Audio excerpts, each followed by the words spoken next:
Hello. Hello there. What can I do for you today? Okay. तो हमें विश्व के जलवायु वर्गीकरण के बारे में आप बताइए। इन ए 50 वर्ड। विश्व की जलवायु को अलग-अलग तरीकों से वर्गीकृत किया जा सकता है, लेकिन सबसे आम तरीका है कोपेन जलवायु वर्गीकरण। इस सिस्टम में जलवायु को मुख्य रूप से तापमान और वर्षा के आधार पर वर्गीकृत किया जाता है। इसके 5 मुख्य समूह हैं: ए उष्णकटिबंधीय, बी शुष्क, सी शीतोष्ण, डी महाद्वीपीय और ई ध्रुवीय। इसके अलावा हर समूह में उपसमूह भी होते हैं जो और अधिक विशिष्ट जलवायु प्रकारों को दर्शाते हैं। उदाहरण के लिए उष्णकटिबंधीय जलवायु में वर्षा का स्तर और वितरण अलग हो सकता है, जिससे अलग-अलग उपसमूह बनते हैं। क्या आप किसी विशेष जलवायु क्षेत्र के बारे में जानना चाहते हैं? एक बार फिर कोपेन का वर्गीकरण के बारे में बताइए कि उन्होंने कितने भागों में बांटा है। आपने 5 का जिक्र किया था। कोपेन जलवायु वर्गीकरण दुनिया को 5 मुख्य जलवायु समूहों में बांटता है। ये समूह हैं: ए उष्णकटिबंधीय, बी शुष्क, सी शीतोष्ण, डी महाद्वीपीय और ई ध्रुवीय। इन समूहों के अंदर और भी उपसमूह हैं जो जलवायु को और बारीकी से परिभाषित करते हैं। उदाहरण के लिए उष्णकटिबंधीय जलवायु में वर्षा के स्तर और वितरण के आधार पर कई उपसमूह हो सकते हैं। ओके। जलवायु वर्गीकरण के संदर्भ में कोई और वैज्ञानिक हैं? हाँ, कोपेन के अलावा भी जलवायु वर्गीकरण के दूसरे तरीके हैं। एक और जाना माना तरीका है थॉर्नथवेट जलवायु वर्गीकरण। यह सिस्टम वर्षा और तापमान के अलावा वाष्पीकरण को भी शामिल करता है। क्या आप और जानना चाहेंगे थॉर्नथवेट सिस्टम के बारे में या किसी और वर्गीकरण के बारे में? मौसम और जलवायु में अंतर क्या है? मौसम और जलवायु में थोड़ा अंतर है। मौसम किसी एक जगह का तापमान, बारिश और हवा का रुख होता है। ये चीजें दिन प्रतिदिन बदलती रहती हैं। दूसरी तरफ जलवायु किसी जगह के मौसम का लंबे समय तक का पैटर्न होता है। ये जानने के लिए कि किसी जगह की जलवायु कैसी है, हम वहाँ के पिछले कई सालों के मौसम के आंकड़ों को देखते हैं। ओके। तो जलवायु की सभी विशेषताएं लगभग बताइए। जलवायु की कई खासियतें होती हैं। सबसे पहले तो जलवायु किसी एक जगह का औसत मौसम होती है। ये मौसम के पैटर्न को कई सालों तक देखने के बाद तय किया जाता है। दूसरी बात, जलवायु तापमान, वर्षा और हवा के रुख जैसी चीजों से बनती है।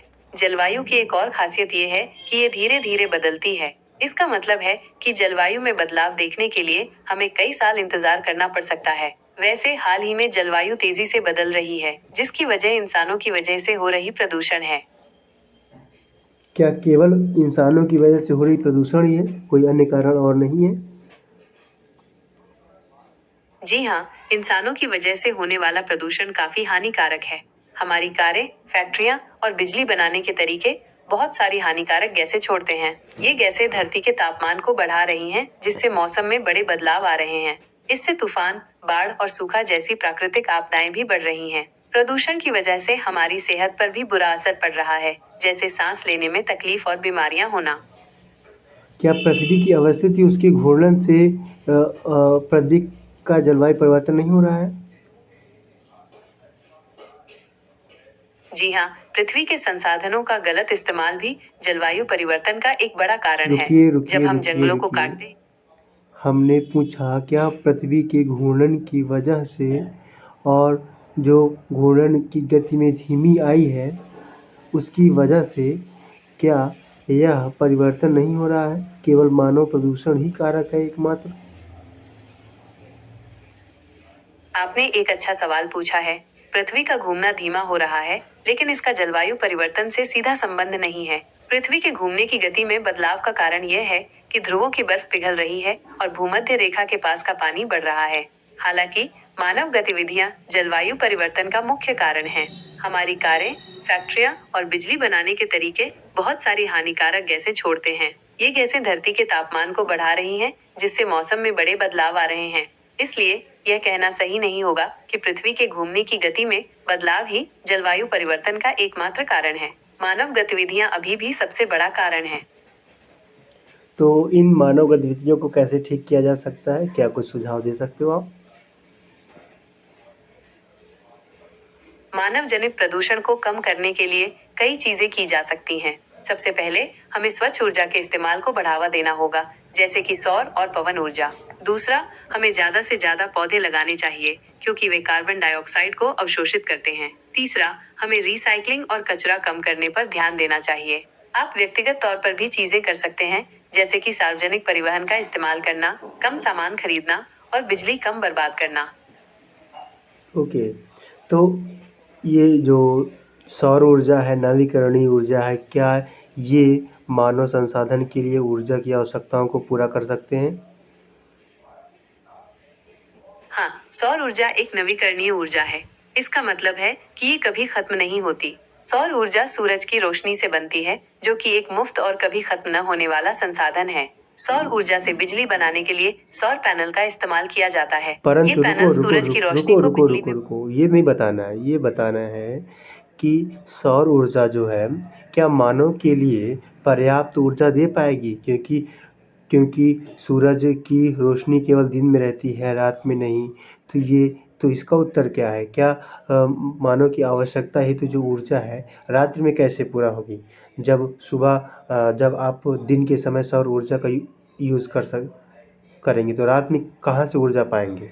क्या ऊर्जा की कमी नहीं होगी? बिल्कुल ठीक, आपने एक अच्छी बात उठाई है। चूंकि सूरज की रोशनी सिर्फ दिन में ही होती है, तो सौर ऊर्जा से रात के समय बिजली बनाना संभव नहीं है। इसके लिए हमें कुछ और तरीके सोचने होंगे। एक तरीका है कि हम दिन में सौर ऊर्जा को स्टोर करें और रात में उसका इस्तेमाल करें। एक और तरीका है कि हम रात के समय बिजली बनाने के लिए दूसरे तरीकों का इस्तेमाल करें, जैसे कि पवन ऊर्जा या बैटरी।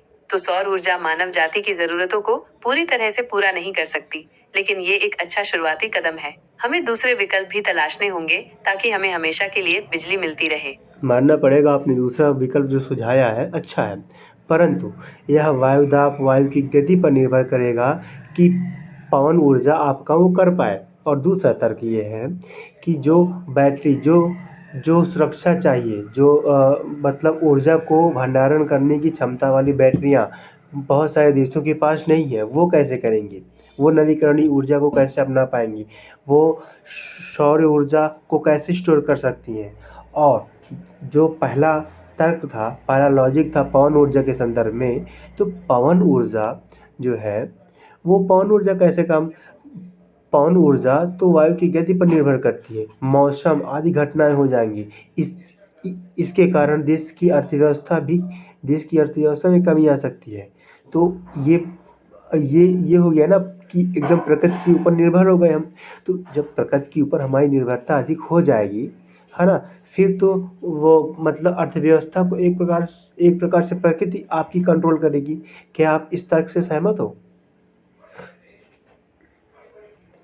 जी बिल्कुल, मैं आपकी बात से सहमत हूँ। प्रकृति पर हमारी निर्भरता बहुत अधिक है। हमें खाना, पानी और कई दूसरी चीजें प्रकृति से ही मिलती हैं। अगर प्रकृति को नुकसान पहुँचता है, तो हमारी अर्थव्यवस्था रुको।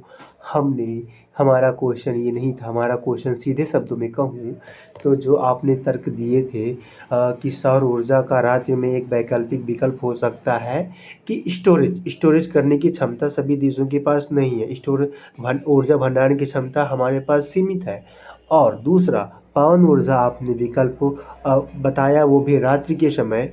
पवन ऊर्जा का रात्रि के समय में इतना उपयोग नहीं किया जा सकता, क्योंकि जो वायु की गति है, वायु की दिशा है, वो आपके देश की जलवायु और हाई प्रेशर लो प्रेशर पर निर्भर करती है। तो पवन ऊर्जा से भी उतनी ऊर्जा प्राप्त नहीं हो पाएगी कि जो हमें रात्रि में हमें नवीकरणीय ऊर्जा प्रदान कर पाए। तो क्या आप इस तर्क से सहमत हो? मेरा क्वेश्चन ये था।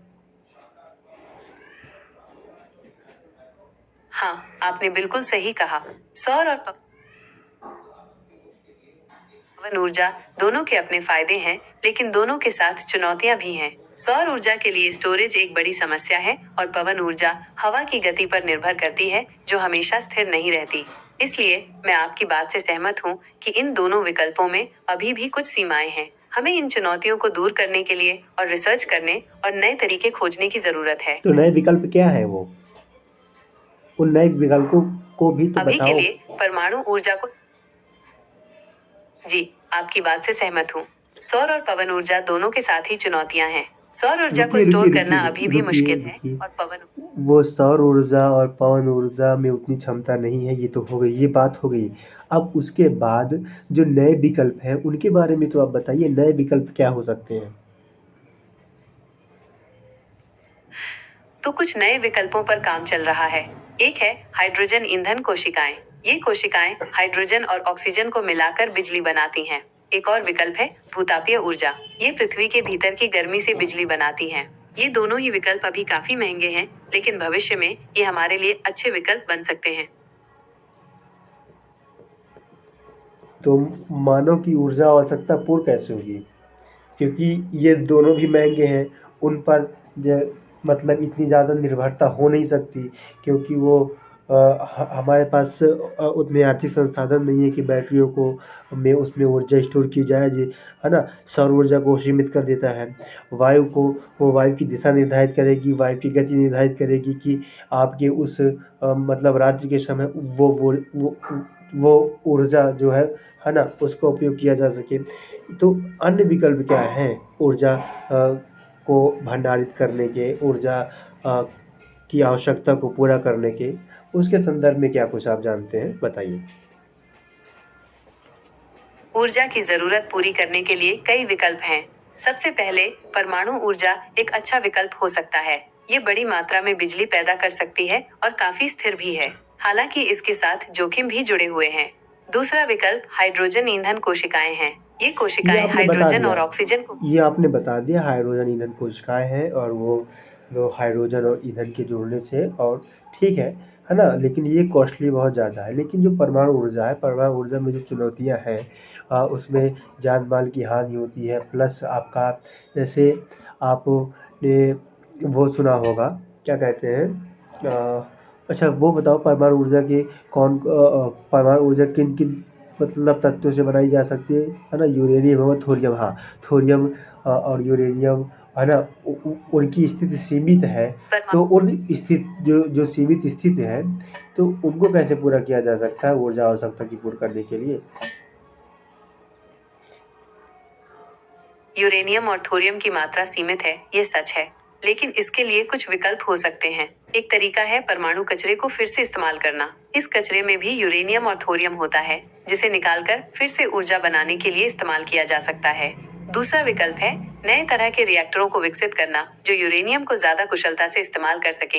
लेकिन ये दोनों ही विकल्प अभी भी विकास के दौर में हैं। तो ये आप 21वीं सदी की आवश्यकताओं को कैसा पूरा कर सकते हैं ऊर्जा? क्योंकि ये सारे जो आपने बताए, क्योंकि सौर ऊर्जा आपके दिन के समय ही है ना? वो भी सीमित मात्रा में है, संसाधनों की कमी है। पवन ऊर्जा वायु की गति, वायु की दिशा निर्धारित करती है। भूतापीय ऊर्जा और हाइड्रोजन कुछ से संबंधित, ये बहुत खर्चे हैं इसमें। और परमाणु ऊर्जा का एक अच्छा विकल्प है, बट वो उसमें भी संसाधनों की कमी है, तथा वो उसको खरीदने में भी इतनी सारी दिक्कतें आ रही है। तीसरा, जो परमाणु ऊर्जा से निकलने वाला कचरा है ना? उन कचरों के माध्यम से फिर कुछ मतलब ऊर्जा बनाई जा सकती है। वो तो सही है, बट वो भी एक महंगा विकल्प के रूप में, क्योंकि उतनी पूंजी नहीं है, उस प्रकार की टेक्नोलॉजी नहीं है कि उनका हम रीयूज़ कर सकें। और नए रिएक्टर की बात की गई, तो नई रिएक्टर के लिए आर्थिक वो चीज़ें हैं। ऐसी कुछ और क्या आवश्यकताएं ऊर्जा आवश्यकताओं को पूर्ण करने के लिए ऐसे कुछ और विकल्प हो सकते हैं? आपकी चिंताएं जायज हैं। हर ऊर्जा स्रोत के अपने फायदे और नुकसान हैं, लेकिन हमें एक समाधान ढूंढना होगा। शायद हमें इन सबको ध्यान में रखते हुए आगे बढ़ना होगा। हमें उन ऊर्जा स्रोतों को चुनना होगा जो हमारे लिए सबसे अच्छे हों, साथ ही पर्यावरण के लिए भी अच्छे हों। क्या आपको लगता है कि हमें पूरी तरह से परमाणु ऊर्जा छोड़ देनी चाहिए, या फिर हमें किसी तरह से जोखिम को कम करने का तरीका ढूंढना चाहिए? राइट, ये क्वेश्चन आपने मुझसे किया है, तो मैं इसका जवाब देने का प्रयास करता हूँ। तो नहीं, परमाणु ऊर्जा को हम अभी तो पूरी तरह छोड़ नहीं सकते, बट उसकी चुनौतियों को कम किया जा सकता है। बहुत प्रकार की मतलब कि वो चुनौतियाँ होती हैं, उन चुनौतियों को हम कम कर सकते हैं। चुनौतियों को कम करने की अब एक काम कर सकते हैं ना, इन सारी ऑप्शंस को एक साथ धीरे-धीरे उपयोग करके नवीकरणीय ऊर्जा और आवश्यकताओं को पूरा किया जा सकता है। नई टेक्नोलॉजी और अर्थव्यवस्था बनाई जा सकती है किसी देश की। अर्थव्यवस्था बनने के बाद नए-नए ऑप्शन खोलते रहें, राइट? जी बिल्कुल। हमें परमाणु ऊर्जा के साथ काम करना होगा ताकि ये और सुरक्षित और कुशल हो जाए। हमें नई तकनीकों का इस्तेमाल करना होगा ताकि परमाणु कचरे को कम से कम किया जा सके और परमाणु दुर्घटनाओं का खतरा खत्म हो सके। अगर हम ऐसा कर पाए तो परमाणु ऊर्जा हमारे लिए एक अच्छा विकल्प हो सकती है। क्या और आपको लगता है कि हमें परमाणु ऊर्जा को लेकर और रिसर्च करनी चाहिए? आपने सवाल फिर मुझसे करने लगी आप। कोई बात नहीं। हाँ, परमाणु ऊर्जा के संदर्भ में रिसर्च, शोध आदि होने चाहिए। उनके सुरक्षा चिंताएँ, उन पर ध्यान देना चाहिए। नई नवीकरणीय ऊर्जाओं को भी, है ना, जैसे बायो से जो आपकी ऊर्जा निकलती है ना? उन सभी ऊर्जाओं को नए ऑप्शन के रूप में देखना चाहिए और उन सब पे निवेश करना चाहिए, शोध करना चाहिए। पर्यावरण को भी ध्यान रखा जाना चाहिए तथा मानव कल्याण तथा कम ऊर्जा आवश्यकताओं तथा उपभोक्तावादी संस्कृति का भी ध्यान रखना चाहिए कि उसको कम किया जा सके और सीमित मात्रा में किया जा सके। प्लस अपनी ऊर्जा आवश्यकताओं को बढ़ाने के लिए काम और कर सकते हैं कि नैनो टेक्नोलॉजी इसके आधार पे कम खपत वाली ऊर्जाओं का प्रयोग करें। हम ऊर्जा का उपयोग कम करें। ये भी हमको ध्यान देने में एक महत्वपूर्ण चीज़ें हैं। तो जब हम ये सब करेंगे तो हमें विश्व भर की पूरी ऊर्जाओं की आवश्यकता पूर्ति हम कर सकते हैं। अतः उम्मीद है कि आप को भी ये सुझाव अच्छा लगेगा। तो हम उपभोक्तावाद की संस्कृति आदि विषयों पर हम आगे बात करेंगे, ठीक है? अभी क्योंकि हमें कुछ काम आ गया है। और रुको, बोलना बिल्कुल नहीं है अभी। आपकी चिंताएं जायज हैं। रुको, अभी नहीं बोलना है बिल्कुल, है ना? तो अब हम चलते हैं और आप हमें धन्यवाद कहिए, हम आपको धन्यवाद कहते हैं। मिलते हैं जल्दी ही।